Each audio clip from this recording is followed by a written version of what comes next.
Donc maintenant, on va créer la classe magasin jeux vidéo. Donc vous avez ici le sujet. Donc voilà, c'est plutôt explicite puisque vous devez hériter de magasin. J'aurais pu très bien dire aussi créer une classe magasin jeux vidéo qui est un magasin. D'accord? Donc voilà. Donc c'est rien de bien compliqué. Vous créez de nouveau une classe, new classe, magasin jeux vidéo. Voilà, vous pouvez directement spécifier ici l'héritage en mettant magasin ou en faisant un bros. Si vous mettez magasin, là il va vous le proposer. Automatiquement, il implémentera certaines méthodes. Moi, je vais le faire plutôt à la main. D'accord? Donc je crée ma classe. Je crée bien sûr l'héritage. Donc ça hérite de magasin. Et vous avez donc ici un petit commentaire.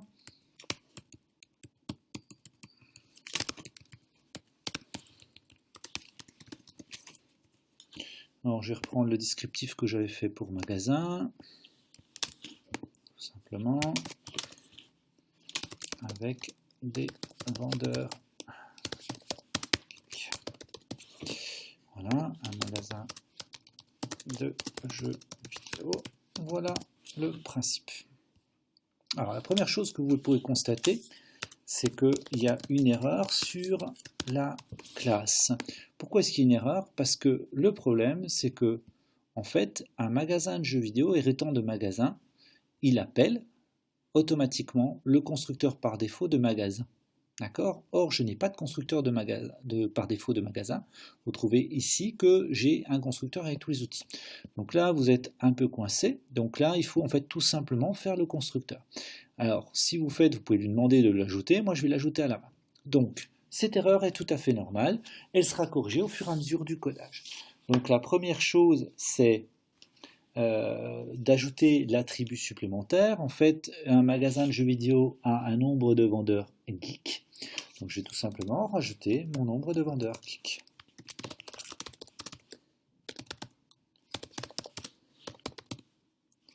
Voilà. Donc là, private int nombre vendeurs geek. Tout simplement. À partir de là, vous devez maintenant créer le constructeur. Alors le constructeur sera celui qui correspond à magasin plus le nombre de vendeurs geek. Donc là, c'est public, magasin, jeux vidéo. Là, il n'y a pas de souci. Il y a un nom d'enseigne. En fait, on va reprendre exactement ce qu'il y a là. Peut-être même reprendre le commentaire, ce qui nous économisera un petit peu de temps.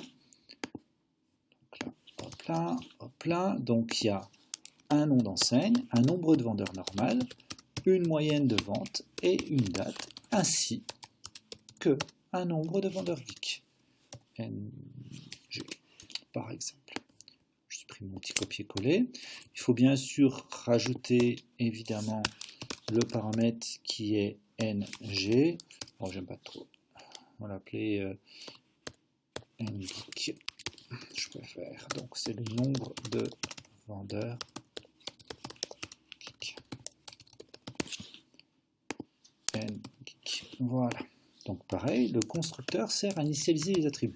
Donc qu'est-ce que vous faites? Normalement, vous devriez faire super.enseigne égale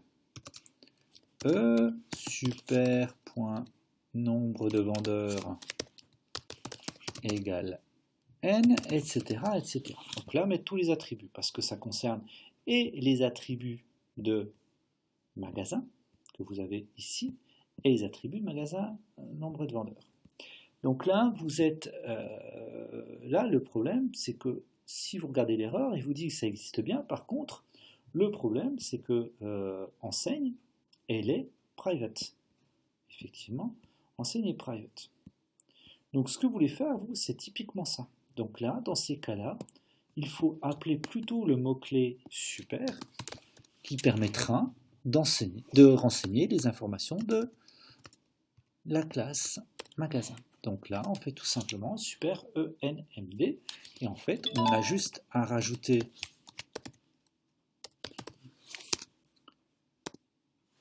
le nombre de vendeurs geeks égale tout simplement n geek. Voilà comment l'héritage se fait. Pardon, c'est nombre de vendeurs geeks, excusez-moi. Voilà. À partir de là, il faut créer la méthode chiffre d'affaires. Donc là, on revient un petit peu.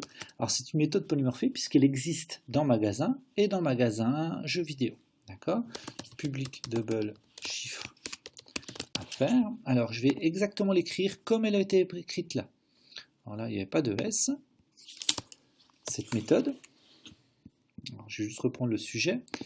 Cette méthode nécessite de connaître le nombre de jours travaillés, comme précédemment. Le vendeur font 50% de ventes, donc le chiffre d'affaires sera le nombre de jours travaillés, fois la moyenne des ventes journalières, fois la somme des vendeurs classiques et la moitié des vendeurs geeks. Donc tout simplement, là on va remettre bien le nombre de jours travaillés. Alors, nombre de jours travaillés. Tout simplement. La recette de cuisine, double chiffre égale 0 et return chiffre. Voilà le principe. À partir de là, vous devez créer la méthode. Alors, elle n'est pas très compliquée, hein. C'est le nombre de jours travaillés, fois le nombre de vendeurs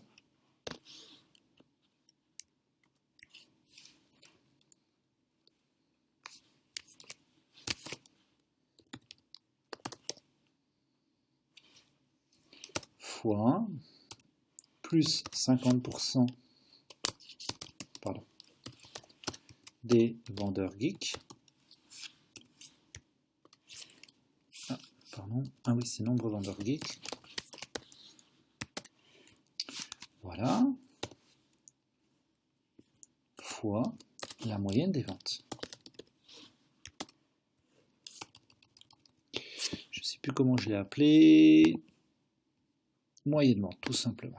Fois moyenne vente. Donc voilà un petit peu comment je l'écris. Le problème, c'est qu'on retombe exactement, alors là c'est pas une virgule, c'est un point, on retombe sur le problème précédent, c'est que nombre de vendeurs et moyenne vente, ce sont des attributs privés. Vous pouvez faire deux choses dans ces cas-là. Soit vous les rendez protected. Donc là, en fait, au lieu de faire ceci, tout simplement, je vais dire, bah voilà, le nombre de vendeurs, c'est protected. Ça veut dire que toutes les classes qui héritent ont accès à ont accès aux valeurs, ont accès à l'attribut, aux valeurs de l'attribut, et de même pour celui-ci. Ça, c'est la première solution. Donc si je fais ça, je sauvegarde, il n'y a plus de souci, puisque les attributs sont protected. D'accord? Ça, c'est la première solution. Ça, c'est une solution si vous l'utilisez souvent. Une deuxième solution, ça pourrait être de créer ce qu'on appelle des getters, des accesseurs, qui vont permettre d'accéder à la valeur. Donc typiquement dans magasin, je peux très bien rajouter une méthode qui soit public get nombre vendeur. Je respecte encore une fois la convention de nommage Java. Alors bien sûr, c'est un int que c'est retourné, donc tout simplement comme ceci. J'ouvre la collade et là je fais un return de nombre vendeur.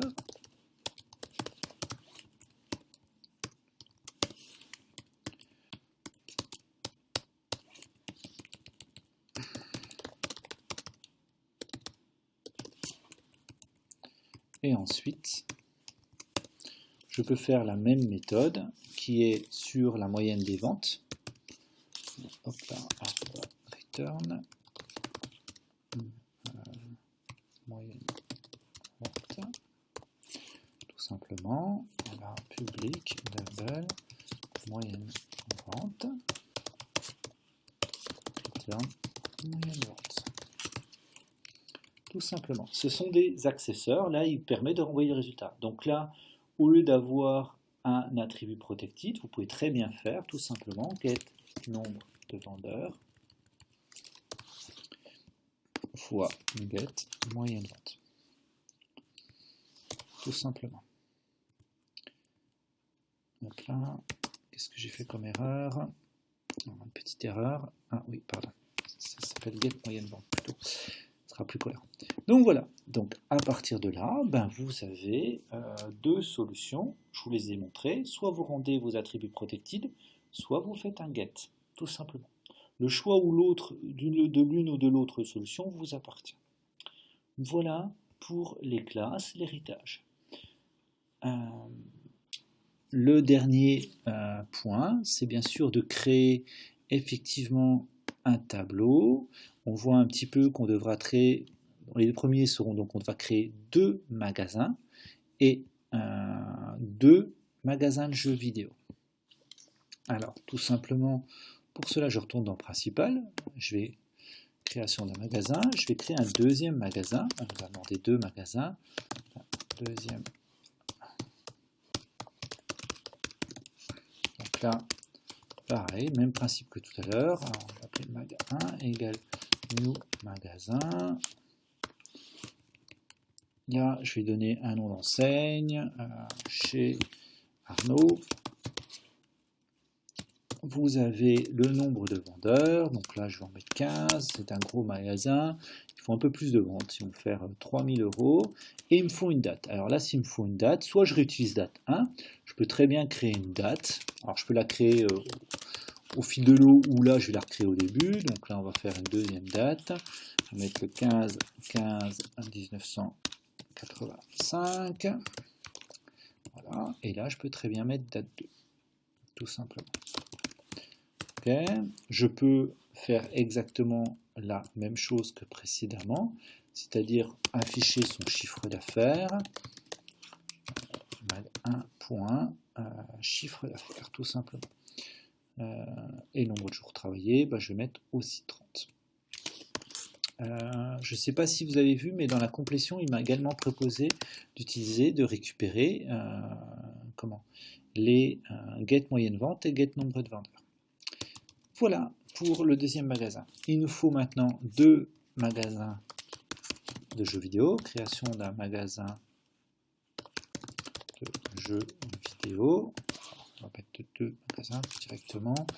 Ça. Alors, je peux créer, il me faudra aussi deux dates. D'accord, donc on va faire ma date 2, date 3, pardon, égale new ma date.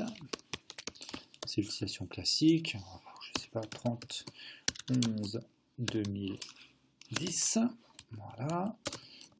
Et voilà, je vais utiliser la même date pour les deux magasins jeux vidéo. Donc magasin jeux vidéo. Alors j'ai appelé mag J1 égale new magasin de jeux vidéo. Il me faut un nom d'enseigne. Donc là on va l'appeler, je ne sais pas, mag J1. Il me faut le nombre de vendeurs standard. Donc là, je vais mettre 5. Il me faut une moyenne des ventes. On va dire qu'ils vendent 340 €. Une date de création, donc là, je vous ai proposé date 3. Et bien évidemment, le nombre de vendeurs geeks. Je vais en mettre 3.